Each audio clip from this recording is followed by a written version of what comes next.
We've got some money angles, but this goes beyond money. With the basics, if you don't know, LeBron James leaving the Cleveland Cavaliers, going to the Los Angeles Lakers, 4-year deal, $154 million. He's the rare star that keeps moving around in his prime.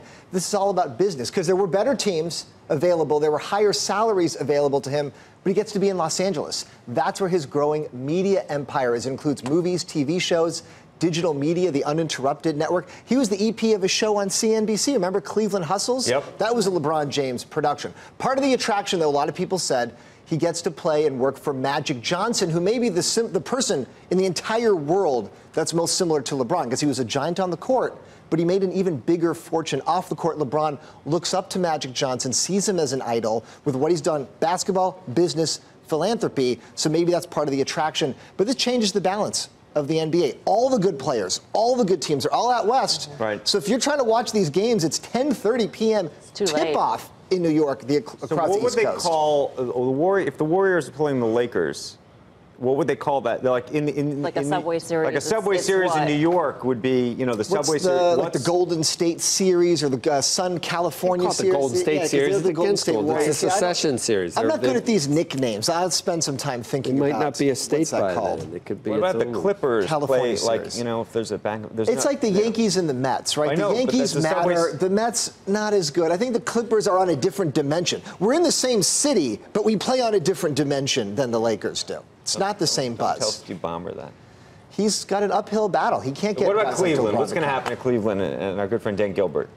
Your good friend Dan Gilbert has probably lost a lot of value in his franchise right now. How much value?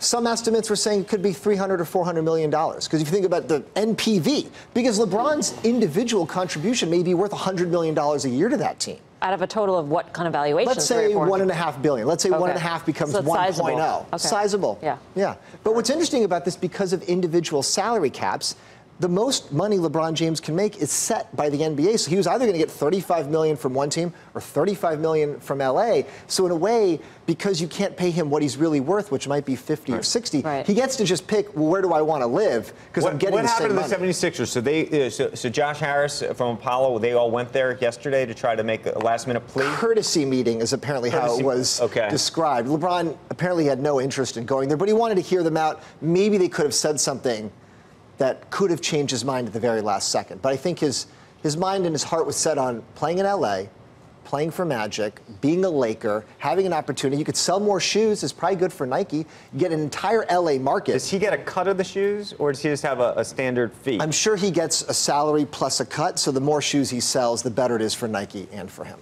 But it's more than money. He's going to be a billionaire at some point in his life. If you were Cleveland, would have you preferred to sell the company yesterday? But don't you think there's a discount? Like we know with selling a stock, if you know there's a 50-50 chance that your best asset is walking out the door, what's the value of that company? Like midway into the season, would have that been the perfect time to sell? If he could have sold it 2 years ago, he should have sold it as soon as they won the championship, and LeBron was still there.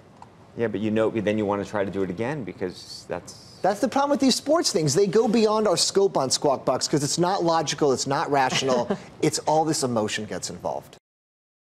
Hey there, thanks for checking out CNBC on YouTube. Be sure to subscribe to stay up to date on all of the day's biggest stories. You can also click on any of the videos around me to watch the latest from CNBC.